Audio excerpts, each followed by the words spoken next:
It's a beautiful sunny day. It only misses a freshly made ice cream. Wouldn't you agree? Here, let's make one together. Welcome to Crystal Industrial's Gelato Workshop, where they have all the necessary machineries to prepare delicious gelatos like these. Here, let me make it clear for you. To start, prepare your gelato base in the pasteurizer, which can heat it up and cool it down for you.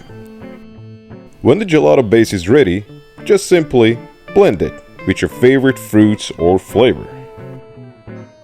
Then, pour it in a batch freezer where you have full control over the amount and the temperature of the gelato production.